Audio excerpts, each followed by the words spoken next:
Dental implants कराना है कि ब्रिज कराना है। अब पेशेंट आता है और स्ट्रेट अवे कहता है कि सर हम इम्प्लांट नहीं कराना चाहते हैं, हम ब्रिज कराना चाहते हैं। कोई कहता है नहीं हम इम्प्लांट ही कराना चाहते हैं, ब्रिज वगैरह हमें कुछ भी नहीं कराना है। क्या होता है कि जब आप डेंटिस्ट के पास आते हो और पहले किसी 2-3 डेंटिस्ट से आप मिल लेते हो तो आप एक ओपिनियन लेके आते हो कि मेरे लिए ये ट्रीटमेंट इंपॉर्टेंट है। तो पहले आपको ये जानना बहुत ज़रूरी है, खासकर आपके रिलेटिव भी इसमें काफ़ी इन्फ्लुएंस करते हैं, आपको समझाते हैं कि नहीं इम्प्लांट मत कराओ, आप ब्रिज ही कराओ, मेरा ब्रिज 5 साल से चल रहा है, मेरा ब्रिज 10 साल से चल रहा है, इम्प्लांट की कोई लाइफ नहीं होती है। पहले आप ये समझिए कि इम्प्लांट क्या है और ब्रिज क्या है। इम्प्लांट का मतलब क्या हुआ कि एक आपने टाइटेनियम का आर्टिफिशियल रूट फॉर्मेशन जो है उसको आपने दांत में, जहाँ दांत निकला हुआ है वहाँ पर आपने लगा दिया, 2 महीना 3 महीना 4 महीना उसको छोड़ दिया उस जगह पे ताकि वो बॉडी का एक स्ट्रॉन्ग पार्ट बन जाए। और फिर उसके ऊपर जो भी आप कैप लगाना चाहते हो, वेदर वो सेरामिक क्राउन है, जिरकोनिया क्राउन है या मेटल क्राउन है, जो आपका बजट अलाउ करता है, आप उस क्राउन को वहाँ पर फिट करते हो। ब्रिज क्या है? ब्रिज का मतलब ये हुआ, सपोज करिए कि अगर आपका एक दांत नहीं है, आपके आजू बाजू के दांत हेल्दी हैं, तो आप उनको छोटा करके या प्रिपेयर करके उन दोनों दांत की मदद से एक कैप वहाँ पर लगा देते हो। अब दोनों ट्रीटमेंट तो अच्छा है, ऐसा तो नहीं है कि इम्प्लांट ही कराना ज़रूरी है, ब्रिज नहीं करा सकते हैं। बट पहले ये समझिए कि कहाँ इम्प्लांट हो सकता है, कहाँ पर ब्रिज होगा। अगर कॉस्ट की बात करोगे, इम्प्लांट में थोड़ा कॉस्ट ज़्यादा आता है। क्यों? क्योंकि एक जो इम्प्लांट लगता है वो एक कॉस्टली मटेरियल है, उसके लिए सर्जरी भी एक इन्वॉल्व होती है। जो सर्जरी होती है वो बहुत माइनर सर्जरी होती है, कोई खास पेन उसमें नहीं होता है। नॉर्मल एंटीबायोटिक्स, पेन किलर ज़रूरत होती है, उनको देते भी हैं, और लॉन्ग टर्म सक्सेस भी काफ़ी अच्छा है। ब्रिज में पहला कंडीशन ये समझिए कि अगर आपके आजू बाजू के दांत हेल्दी हैं तो ब्रिज की लाइफ भी अच्छी होगी, ख़राब नहीं होगा। हाँ, इम्प्लांट का कॉस्ट थोड़ा ज़्यादा है, ब्रिज का कॉस्ट भी ऑलमोस्ट इम्प्लांट के बराबर हो जाएगा अगर आप कौन सा क्राउन डिसाइड करते हो। अगर आपने सेरामिक क्राउन डिसाइड किया है तो उसका कॉस्ट ज़्यादा है, तो वो ऑलमोस्ट ब्रिज इम्प्लांट के आसपास ही उसका कॉस्ट जाता है। अगर आपने जिरकोनिया डाला है तो और कॉस्ट बढ़ सकता है, नॉर्मल क्राउन डाला है तो वो इम्प्लांट से सस्ता होगा। दूसरी बात, अगर आपने इम्प्लांट किया है और अगर आपने ब्रिज किया है तो स्ट्रेंथ किस में ज़्यादा मिलता है? तो अगर दांत का कंडीशन हेल्दी है तो ब्रिज का भी स्ट्रेंथ और इम्प्लांट का स्ट्रेंथ ऑलमोस्ट बराबर होगा। तीसरा, लाइफ क्या होगी?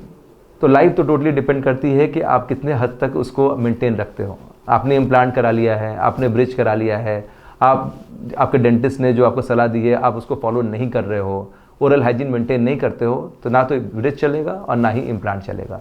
सो हमारा रिकमेंडेशन ये होता है कि अगर आप इम्प्लांट कराते हो या ब्रिज कराते हो तो आपको अपना ओरल हाइजीन को मेंटेन करना है, 2 टाइम ब्रश करना है, और साल भर में एक बार ज़रूर अपने कंसर्न डेंटिस्ट को दिखाना है, या कुछ प्रॉब्लम अगर होता है तो उसको फॉलोअप के लिए जाना है। तीसरा, सपोज़ करिए डॉक्टर साहब मैंने इम्प्लांट के लिए मैंने मन बना लिया है, तो क्या मैं इम्प्लांट के लिए एलिजिबल हूँ कि नहीं? तो ये बहुत सा पैरामीटर पर डिपेंड करता है। अगर आपको डायबिटिक जैसी बीमारियां हैं, अगर हाई ब्लड प्रेशर है और अगर आप दवा खा रहे हो, कंट्रोल हो, तो कोई इशू नहीं है। लेकिन आपकी लाइफस्टाइल ऐसी है कि ये सारे चीज़ें, ये सारे प्रॉब्लम अनकंट्रोल्ड है, तो मेरा रिकमेंडेशन ये है कि आपको इम्प्लांट नहीं कराना चाहिए। तो फिर ब्रिज ही एक उपाय रह जाता है।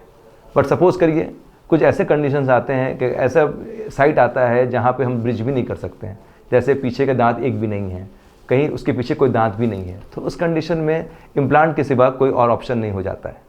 आज की डेट में ऐसे ऐसे इम्प्लांट्स भी हैं जिनको हम ऐसे हड्डी में फिक्स करते हैं जिसमें इन्फेक्शन लगने के चांसेस बहुत कम हो जाते हैं। खासकर 99% सक्सेस रेट भी ऐसे इम्प्लांट्स में देखा गया है। तो अपने आप कंसर्न डेंटिस्ट से उस इम्प्लांट के बारे में, जिसको कॉर्टिको-बेसल इम्प्लांट कहते हैं, आप डिस्कस कर सकते हो और अच्छे ट्रीटमेंट का फ़ायदा उठा सकते हो।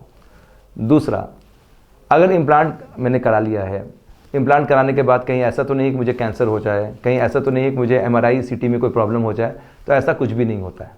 सेम ब्रिज के साथ भी है। अगर आपने जिरकोनिया क्राउन लगाया है, हाई क्वालिटी ऑफ क्राउन लगाया है, तो उसमें एक वारंटी भी आती है, उसकी एक लाइफ भी होती है, कोई भी प्रॉब्लम होने पे वो क्राउन रिप्लेस भी हो जाता है। तो दोनों, चाहे वो ब्रिज हो चाहे वो इम्प्लांट हो, दोनों तरीके से वो बायोकम्पैटिबल है। तीसरी बात, किस कंडीशन में इम्प्लांट एकदम कराना ही कराना चाहिए या ब्रिज हम ऑप्शन लेके चल सकते हैं? अगर यंग पेशेंट कोई अगर है, 25 साल 30 साल 35 साल, उसको लंबे समय तक मुंह में दांत चाहिए, तो मेरा रिकमेंडेशन है कि आप इम्प्लांट को ही प्रेफर करिए। क्योंकि क्या होता है कि इम्प्लांट जब जिस जगह पर लगाया जाता है उससे हड्डी गलने का भी प्रोसेस थोड़ा स्लो हो जाता है। ब्रिज में हमें फ्रीक्वेंट चेंज करना पड़ता है। सपोज करो आपको 30 साल तक अगर आपको दांत चाहिए तो हर 10 साल 8 साल में मसूड़ा थोड़ा नीचे जाएगा, मेंटेनेंस ख़राब होगा और आपको ब्रिज को चेंज कराना होगा। अगर आपके आजू बाजू के दांत जो हैं हेल्दी नहीं हैं, तो मेरा ये प्रेफरेंस है कि आप वहाँ पे इम्प्लांट कराइए। क्योंकि क्या होगा, अगर आप उनके सपोर्ट से कोई दांत लगाओगे तो उसकी लाइफ भी कॉम्प्रोमाइज़ हो जाएगी। नंबर 1। दूसरा, अगर आपका हेल्थ कंडीशन अच्छा है, सब कुछ पैरामीटर सब ठीक है, आप मेंटेनेंस को अच्छे से मेंटेन कर सकते हो, दांत को कहीं कोई प्रॉब्लम नहीं है, तो मेरा रिकमेंडेशन होगा कि आप इम्प्लांट की तरफ प्रेफर करिए। अदरवाइज़ ये आपका चॉइस है कि इम्प्लांट कराना है कि ब्रिज कराना है। दोनों का सक्सेस, दोनों की लाइफ, दोनों का एडवांटेज डिसएडवांटेज टोटल आपके ओरल हाइजीन पर डिपेंड करता है। आपके डेंटिस्ट ने उस ट्रीटमेंट को कैसे प्लान किया है, जिस दांत को उन्होंने इन्वॉल्व किया है वो कितने हेल्दी हैं, ये सारे पैरामीटर्स ये डिसाइड करते हैं कि ब्रिज की लाइफ क्या होगी और इम्प्लांट की लाइफ क्या होगी। कोई भी क्वेरीज, कोई भी डिफ़िकल्टीज़ अगर आपको लगता है, अगर आपको कुछ भी समझ नहीं आ रहा है, तो आप डेंटल कंफर्ट जोन में फ्रीली कॉन्टैक्ट कर सकते हो, हमारे वेबसाइट पे जा सकते हो, हमसे बात कर सकते हो। हमें अच्छा लगेगा हम अगर आपको हेल्प करते हैं तो। Thank you.